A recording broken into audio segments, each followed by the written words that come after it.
la suerte de contar con ambos. Muchas veces hablamos con uno, o viene uno a visitarnos, otras veces hablamos con el otro, pero hoy están los dos juntos. Me refiero a Héctor Garín y Antonio Dinano. ¿Cómo están? ¿Qué dicen? Bien, Mauro, ¿qué tal? ¿Cómo estás? Un gusto tenerlos aquí, en Gremial Médica, en nuestro canal de YouTube. Bueno, vamos a repasar varios temas, porque muchas veces hablamos sobre la problemática sindical, lo vamos a hacer, pero antes quiero poner un contexto y aprovechar que tenemos la oportunidad de charlar aquí largo y tendido para volver sobre esta cuestión de la relación entre las enfermedades que padece nuestra población y las condiciones sociales a las que está sometido el pueblo argentino en este momento, pero lamentablemente los pueblos de muchos otros países en el mundo, ¿no? Esta relación entre pobreza, malnutrición y enfermedad. ¿Cómo ven ustedes la situación actual? Bueno, la verdad que la pobreza, las Naciones Unidas y la OMS están recién tomando conciencia que la pobreza es una causa de las más importantes en la generación de enfermedades. Les cuesta, ¿eh? Les cuesta. Recién en una G20 ahora estuvieron hablando de ese tema, de tratar de entender que la pobreza genera enfermedades. Y no solamente le genera enfermedades a un determinado sector, a los chiquitos, le genera la posibilidad de un 50% más de muerte en los chicos de menos de 5 años por la pobreza, o en los adultos, las personas de más de 65 años, una cosa similar. Tiene por lo menos de 10, 12 mueren con muchísima más facilidad debido a la pobreza. Y en realidad esto, mira, lo dijeron en el año 49. Sí. Ramón Carrillo, que dijo, frente a la pobreza realmente las bacterias son pobre causa de enfermedades. Exacto. Y entonces él planteaba lo que es la medicina social, que es buscar todas las condiciones sociales que mejoren la calidad de vida, incluido el salario, el tener suficiente para comer, el suficiente para vivir como dignamente, el tener educación. La educación es otro de los términos. Sí, claro, que son igualadores sociales. Ahora, vemos mucha desigualdad en sociedades como las nuestras, ¿no? En donde, a diferencia de otras sociedades, no vamos a mencionar algunas, pero en donde en un hospital puede parir la reina y puede parir una persona indigente o una mujer indigente. Acá en la Argentina se ve mucho ese contraste, ¿no? Sí, la Argentina es un país, más que desigual, es injusto. ¿No? Es injusto. Realmente está tan claramente dividido cuando vos hablas de los hospitales. Los hospitales lo usamos todos, pero está identificado como para el pobre, ¿no? Las escuelas públicas y son para los pobres y para los extranjeros, ¿no? Pero todos hablamos de las escuelas públicas y de los hospitales públicos que no usamos. Nosotros sí, porque somos médicos, pero en general la población habla mucho de lo público sin saber ni siquiera lo que es lo público, sin conocerlo. Yo creo que es muy claro esto, ¿no? Este es un país injusto, la desigualdad es otra cosa, porque vos podés igualar para abajo, pero acá la injusticia se ve en cómo. Y es un problema del mundo, ¿no? ¿Cómo se reparte la renta? La cosa, cuando se habla de izquierda y de derecha, no estamos hablando de los zurdos, ¿no? Que se siga hablando de los zurdos, los trotskos y los liberales. Eso no existe. Derecha y izquierda significa de qué lado del reparto de la renta te vas a parar. En un mundo que es capitalista, te parás de este lado, del lado del capital, o te parás del lado del reparto del capital. Esto me parece que es lo que pasa en la Argentina. Y además en la Argentina viven esos vaivenes todo el tiempo. En esto de ir y venir sobre los temas que decíamos tienen que ver con lo gremial, en ese reparto de la renta, el rol que tienen los sindicatos es muy importante, ¿no? Claro. Porque ¿quién se planta? Yo le agregaba una cosa a lo que decía Dinano, que tenía que ver, lo decía siempre Ginés González García, ¿no? Decía, hablando de la situación de la salud en todo el mundo, era mucho más justo Haití que la Argentina. Sí. Porque ahí todos eran pobres. Todos son pobres. Y todos usaban lo poco que había.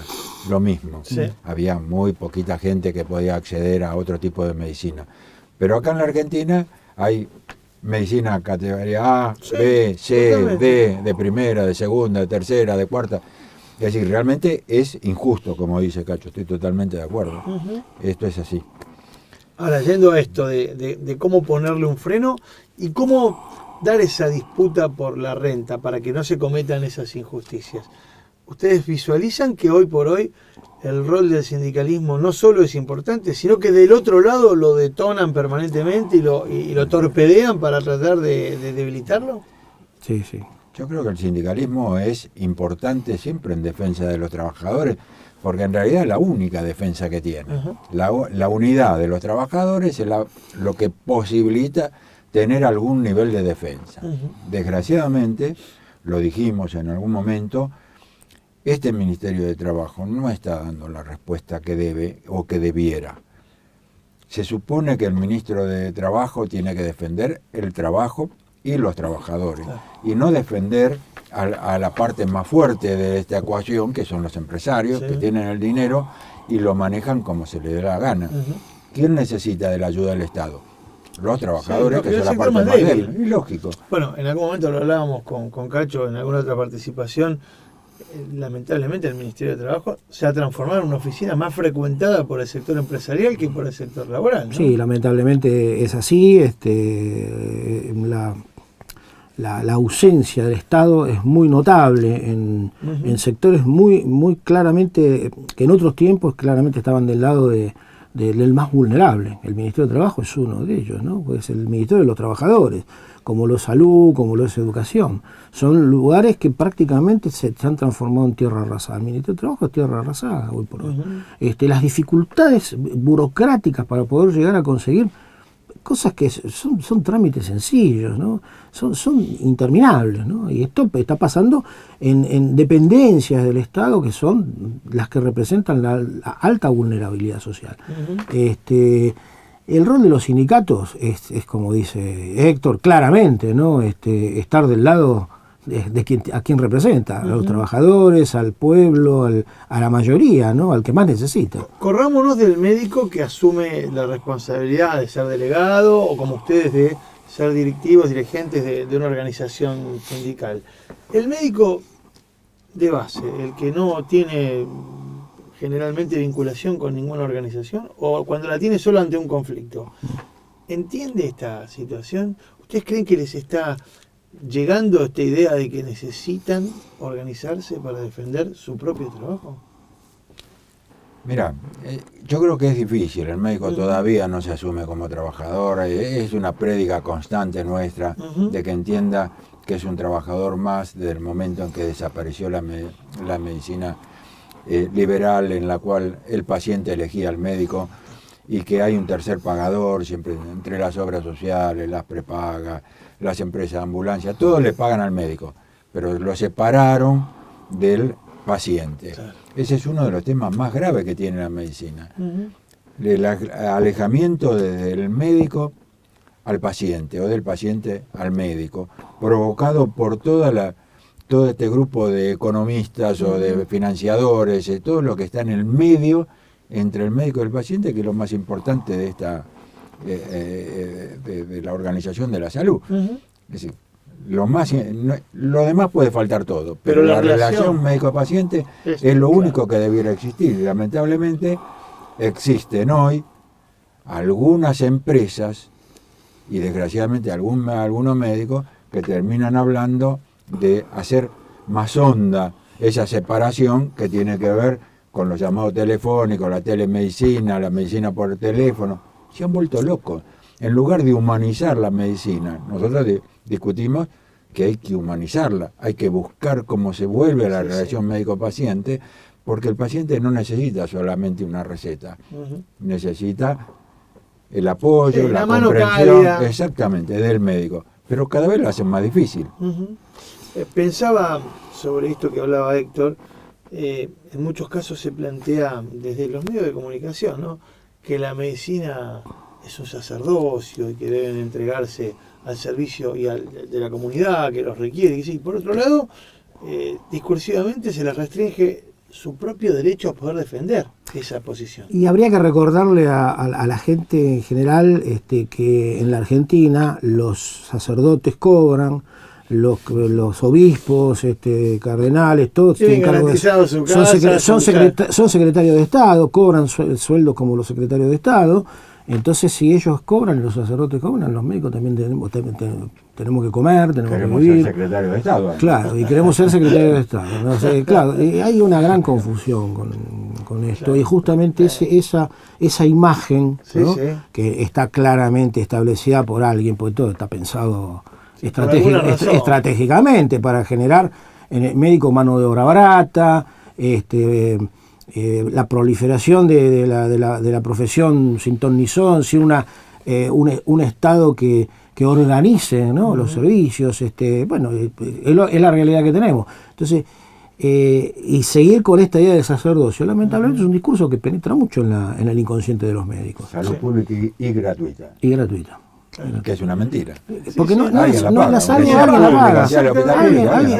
Alguien siempre está pagando. Y nosotros somos trabajadores del sector. Y como trabajadores tenemos derecho a una justa remuneración. Sí, ¿no? Totalmente. Esto que decía Héctor antes, el médico es difícil llegarle y que entienda que es un trabajador, pero es mucho más difícil en las provincias. Muchísimo más difícil.